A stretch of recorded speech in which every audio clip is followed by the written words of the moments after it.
കല്യാണം കഴിഞ്ഞിട്ട് മമ്മിയുടെ ഫുഡ് മിസ് ചെയ്യല്ലോ. അപ്പൊ ആള് നോക്കണം. കൂടിയില്ല എന്നോടൊന്നും പറയാറില്ല. ഇടയ്ക്കിടയ്ക്ക് പറയും എന്തുവാടി മമ്മീനെ കണ്ടുപിടിക്കണേ ചോദിക്കാൻ. അല്ല ഞാൻ കുക്ക് ചെയ്യുന്നതുകൊണ്ട് പിന്നെ അങ്ങനെ ഒരു പ്രശ്നം വരാറില്ല. അവർ പിള്ളേരെ 3 പേരും അതെ എല്ലാം പഠിപ്പിച്ചിട്ടുണ്ട്. അവരെല്ലാം ചെയ്തോളൂ. ഇപ്പൊ ആൺപിള്ളേരായത് പെമ്പിള്ളേരില്ലാത്തോണ്ടാണോ എനിക്കറിയത്തില്ല. തേങ്ങ ചണ്ടി തരുമായിരുന്നു, പൊതിച്ച് തരുമായിരുന്നു. അപ്പം മൂത്ത മോരൊക്കെയാണെ പറമ്പിൽ കപ്പ ഇടാൻ കൂടുമായിരുന്നു. കപ്പ ഇടും, കപ്പ പറിച്ചുകൊണ്ട് വന്ന് ഒരു പ്രാവശ്യം ഞങ്ങൾ പള്ളി പോയിട്ട് വന്നേക്കും മൂത്തമ്മ കപ്പ പറിച്ചുകൊണ്ട് വന്ന് വേവിച്ച് വെച്ചു. ഞങ്ങൾ പള്ളി കഴിഞ്ഞ് മുളക് ഇട്ടത് തേങ്ങ അരച്ച് വേവിച്ച് വെച്ചു.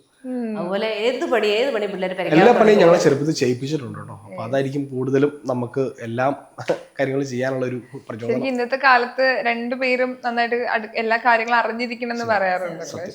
അത് വളരെ നല്ലൊരു പോയിന്റ് ആട്ടോ ഷീജിന് പറഞ്ഞത്. ഞാൻ എപ്പോഴും കാണാറുണ്ട് ചില എനിക്ക് ഹസ്ബൻഡ് ഒരു വൈഫും അല്ലെങ്കിൽ ഒരു പാർട്ട്നേഴ്സ് ഇങ്ങനെ ഇടി ഒരു ചായ കൊണ്ടെത്താ എന്ന് പറയുന്നത് ഞാൻ പലപ്പോഴും കേട്ടിട്ടുണ്ട്. പക്ഷെ അതെനിക്ക് കേൾക്കുമ്പോൾ ഞാൻ ഫെമിനിസ്റ്റ് അങ്ങനെയുള്ള രീതിയിലല്ല സംസാരിക്കുന്നത്. പക്ഷെ എന്തുകൊണ്ട് നിങ്ങളുടെ ഭാര്യ തന്നെ നിങ്ങൾക്ക് ചായ എടുത്ത് തരണം? നിങ്ങൾക്ക് എന്താണ് അവിടെ പോയി ഒരു ചായ ഇട്ട് അല്ലെങ്കിൽ ഭാര്യയ്ക്ക് കൊടുത്താൽ, അല്ലെങ്കിൽ ഞങ്ങൾ രണ്ടുപേരും കൂടി ഒരു കാര്യം ചെയ്താൽ എന്താണ്?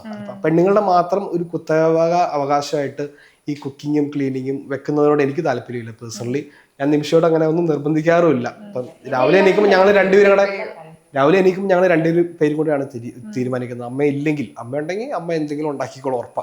അപ്പം നിമിഷം ഞാനും രാവിലെ എണീക്കുമ്പോൾ നിമിഷ ബ്രേക്ക്ഫാസ്റ്റ് കഴിക്കണോ അതോ ലഞ്ച് മതിയോ? അങ്ങനെ ഞങ്ങൾ അപ്പം ഒരുമിച്ച് തീരുമാനം എടുത്ത് ഇന്ന് ഞാൻ ഉണ്ടാക്കാം. അപ്പം മിക്കപ്പോഴും ഞാനായിരിക്കും ഉണ്ടാക്കാം, കാരണം എനിക്ക് കുക്കിംഗ് ഭയങ്കര ഇഷ്ടമാണ്, ഉണ്ടാക്കാറുണ്ട്. നിമിഷ പക്ഷെ ബാക്കിയുള്ള കാര്യങ്ങളുടെ എൻഗേജ്ഡ് ആയിരിക്കും. പിള്ളേരുടെ കാര്യം ഒന്നും നമുക്കറിയേണ്ട കാര്യമില്ല. നിമിഷ പക്കയായിട്ട് ആ കാര്യങ്ങൾ നോക്കും. അപ്പൊ നിമിഷയ്ക്ക് ഞാനൊരു ബ്രേക്ക്ഫാസ്റ്റ് ഒക്കെ ഉണ്ടാക്കി കൊടുക്കും.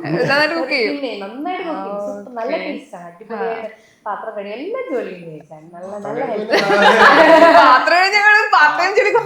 എങ്ങനെ വേണമെങ്കിലും ഞാൻ കഴുകി വെക്കും. അതിൽ കംപ്ലൈന്റ് വരെ ഞാൻ സമ്മതിക്കില്ല. അല്ല അത് ഭയങ്കര ലക്കിയാണ് ആ കാര്യം. കാരണം ഇച്ചാൻ എല്ലാം ചെയ്യുന്നത് നമ്മൾക്ക് ഷെയർ. ഇച്ചാൻ എനിക്ക് ഇപ്പം സമയം കിട്ടില്ല ബ്രേക്ക്ഫാസ്റ്റ് ഒക്കെ ഉണ്ടാക്കാൻ. പിള്ളേർ രണ്ടുപേരും ഇരുന്നിട്ട് അവരുടെ കാര്യം നോക്കണം.